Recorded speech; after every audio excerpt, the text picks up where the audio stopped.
Dear student, आज की इस वीडियो में आप अध्ययन करेंगे सीबीएसई बोर्ड क्लास 9 हिंदी के क्षितिज भाग 1 के गद्य खंड के अंतर्गत हरिशंकर परसाई द्वारा रचित गद्य रचना प्रेमचंद के फटे जूते का।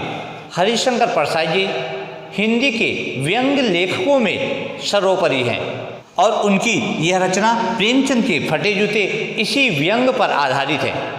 प्रेमचंद के फटे जूते शीर्षक रचना में इन्होंने प्रेमचंद के व्यक्तित्व की सादगी के साथ साथ एक रचनाकार की अंतर्भेदी सामाजिक विवेचन भी किया है। इसीलिए हरिशंकर परसाई ने इस रचना के माध्यम से आज वर्तमान समय में दिखावे की प्रवृत्ति तथा अवसरवादिता पर व्यंग किया है, करारा प्रहार किया है। तो आइए अध्ययन प्रारंभ करते हैं। आपका चैप्टर आपको स्क्रीन बोर्ड पर दिखाई पड़ेगा और मैं पाठ का सारांश तथा महत्वपूर्ण शब्दों का अर्थ बताते हुए उसका भावार्थ प्रकट करता रहूँगा। तो आइए अध्ययन प्रारंभ करते हैं। प्रेमचंद के फटे जूते, जिसके लेखक हरिशंकर परसाई जी हैं। पाठ का सार इस प्रकार है।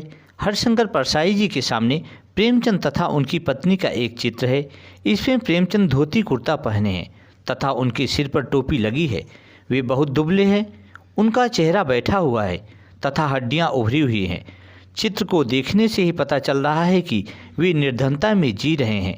वे कैनवस के जूते पहने हैं। देखिए कैनवस क्या होता है।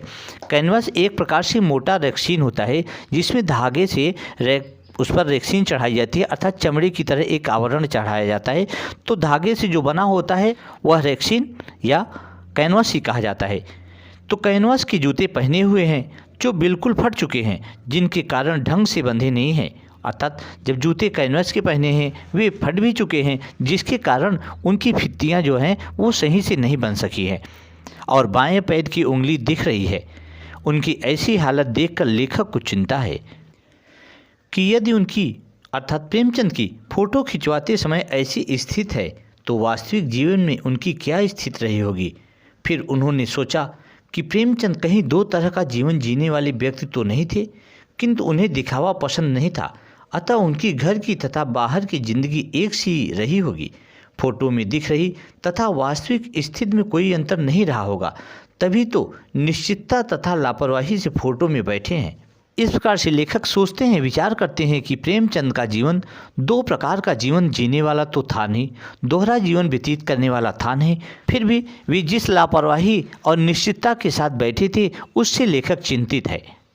और तब लेखक सोचता है कि वे सादा जीवन उच्च विचार रखने में विश्वास रखते थे, अतः गरीबी से दुखी नहीं थे। प्रेमचंद जी के चेहरे पर एक व्यंग भरी मुस्कान देखकर लेखक हैरान है। वह सोचते हैं कि प्रेमचंद ने फटे जूतों में फ़ोटो खिंचवाने से मना क्यों नहीं कर दिया।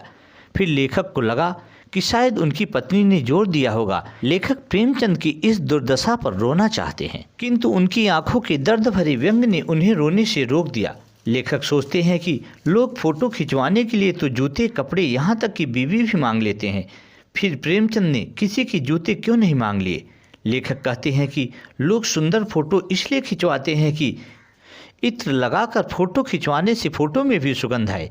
लेखक कहते हैं कि मेरा भी जूता फट गया है, किंतु वह ऊपर से ठीक है, मैं पर्दे का ध्यान रखता हूँ। वह विचार करता है कि उसका भी जूता फट गया है, किंतु फटे जूते पर वो कभी भी फ़ोटो नहीं खिंचवा सकता है। अर्थात लेखक के कहने का आशय यह है कि वह प्रेमचंद की तरह फटे जूते पर फ़ोटो नहीं खिंचवा सकता, क्योंकि समाज में उसकी स्थिति है। लोग उस फ़ोटो को देखेंगे तो क्या क्या सोचेंगे, कैसा उपहास परिहास करेंगे, ऐसा वह तर्क देता है। लेखक हरिशंकर परसाई जी कहते हैं कि मैं अपनी उंगली को बाहर नहीं निकलने देता, मैं इस तरह फटा जूता पहनकर फ़ोटो तो कभी नहीं खिंचवा सकता। लेखक प्रेमचंद की व्यंग भरी मुस्कान देखकर आश्चर्यचकित हैं। वे सोच रहे हैं कि इस व्यंग भरी मुस्कान का आखिर क्या मतलब हो सकता है। क्या उनके साथ कोई हादसा हो गया है, या होरी का गोदान हो गया है, या हल्कू किसान के खेत को नीलगायों ने चर लिया है। तो देखिए होरी क्या है, होरी का गोदान। गोदान इनका प्रसिद्ध उपन्यास था जिसका मुख्य पात्र होरी था। तो लेखक हमारा उस गोदान के मुख्य पात्र की बात करता है। हल्कू, इन्होंने पूस की एक रात बड़ी ही सुंदर रचना लिखी, तो उसमें जो किसान था वो उसका नाम हल्कू था। तो उसके विषय में कहते हैं कि क्या गायों ने उसके खेत को नष्ट कर दिया है, या कुछ बात हो गई है जो इनके चेहरे पर व्यंग मुस्कान है। या माधो ने अपनी पत्नी के कफन को बेचकर शराब पी ले। तो माधो कौन था? कफन इनका प्रसिद्ध उपन्यास है तो कफन का जो मुख्य पात्र था माधव, तो उसमें उसने अपनी पत्नी के मर जाने के बाद गांव भर के लोगों से उसके कफन के लिए, उसके अंतिम संस्कार के लिए चंदा एकत्रित किया था, जिसको वे दोनों बाप बेटे उस चंदे का, उस पैसे का शराब पी जाते हैं। तो इसे भी लेखक हमारा व्यंग करते हुए कहता है, यह महाजन के तगादे से बचने के लिए प्रेमचंद को लंबा चक्कर काटकर घर जाना पड़ा है, जिससे उनका जूता घिस गया है। लेखक को याद आता है कि ईश्वर भक्त संत कवि कुंभन दास का जूता भी फतेहपुर सिकरी आने जाने में घिस गया था। अचानक लेखक को समझ आया कि प्रेमचंद का जूता लंबा चक्कर काटने से नहीं फटा, बल्कि वे सारे जीवन किसी कठोर वस्तु को ठोकर मारते रहे हैं। रास्ते में पड़ने वाले टीले से बचकर निकलने के बजाय वे उसे ठोकर मारते रहे हैं। उन्हें समझौता करना पसंद नहीं है।